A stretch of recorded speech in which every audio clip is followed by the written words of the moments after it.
കേരളത്തിന്റെ നിയുക്ത ഗവർണർ രാജേന്ദ്ര വിശ്വനാഥ് ആർലേക്കർ തലസ്ഥാനത്ത്. തിരുവനന്തപുരം വിമാനത്താവളത്തിൽ ടെക്നിക്കൽ ഏരിയയിൽ മുഖ്യമന്ത്രി ഉൾപ്പെടെയുള്ളവർ ചേർന്ന് ഗവർണറെ സ്വീകരിച്ചു.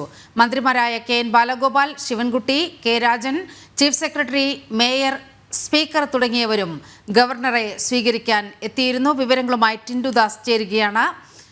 ടിൻഡു, കേരളത്തിന്റെ നിയുക്ത ഗവർണർ രാജേന്ദ്ര വിശ്വനാഥ് ആർലേക്കർ തലസ്ഥാനത്ത് എത്തിയിരിക്കുകയാണ്. മുഖ്യമന്ത്രി അടക്കമുള്ളവർ അദ്ദേഹത്തെ സ്വീകരിക്കുന്ന കാഴ്ച കണ്ടു. ഒപ്പം ഇനി എന്താണ് അദ്ദേഹത്തിന്റെ പരിപാടികൾ?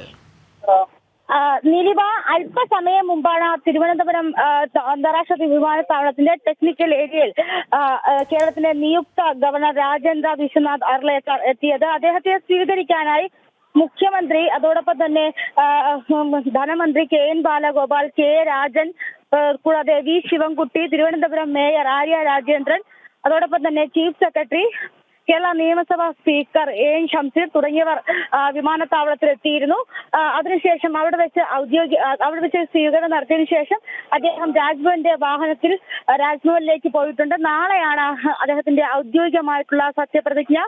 അപ്പോൾ വളരെ സൗമ്യമായിട്ടുള്ള രീതിയിൽ ഗവർണറുമായിട്ട് മുന്നോട്ട് പോകാനുള്ള തീരുമാനം അത് തന്നെയാണ് ഇപ്പോൾ ഈ മുഖ്യമന്ത്രി എത്തി അദ്ദേഹത്തെ ക്ഷണിക്കുകയും അതോടൊപ്പം തന്നെ അദ്ദേഹം വളരെ സൗമ്യഭാവത്തിന് പുറത്തു നിന്ന് ഒരു ആശംസകൾ അറിയിച്ച് കൈ കാണിച്ച് ആശംസകൾ അറിയിച്ചാണ് അദ്ദേഹം രാജ്ഭവനിലേക്ക് പോയത്. അപ്പോൾ നമ്മൾ കഴിഞ്ഞ ദിവസങ്ങളിൽ കണ്ടത് ഗവർണർ ആരിഫ് മുഹമ്മദ് ഖാനെ ഔദ്യോഗികമായിട്ട് ഒരു യാത്രയയപ്പ് നൽകാനോ അല്ലെങ്കിൽ സംസ്ഥാന സർക്കാരിന്റെ ഭാഗത്തുനിന്ന് ഒരു മന്ത്രിമാരോ ആരും എത്തിയിരുന്നില്ല. പക്ഷെ ഇന്ന് ഈ ഞാൻ പറഞ്ഞ പ്രധാനപ്പെട്ട 3 മന്ത്രിമാരും, മുഖ്യമന്ത്രി, മേയർ, അതോടൊപ്പം തന്നെ ചീഫ് സെക്രട്ടറി തുടങ്ങിയവർ അദ്ദേഹത്തെ സ്വീകരിക്കാനായിട്ട് വിമാനത്താവളത്തിൽ എത്തിയിട്ടുണ്ട്.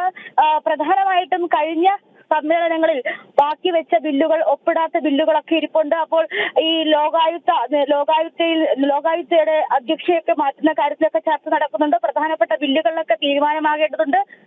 17-ാം തീയതി നിയമസഭാ സമ്മേളനം വരുന്നു.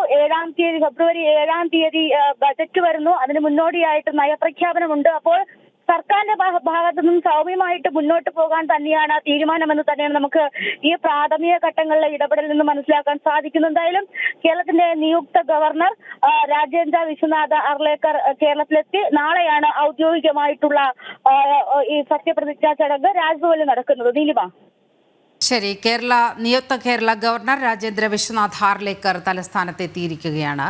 വിവരങ്ങളാണ് ടിൻഡു ദാസ് പങ്കുവച്ചത്.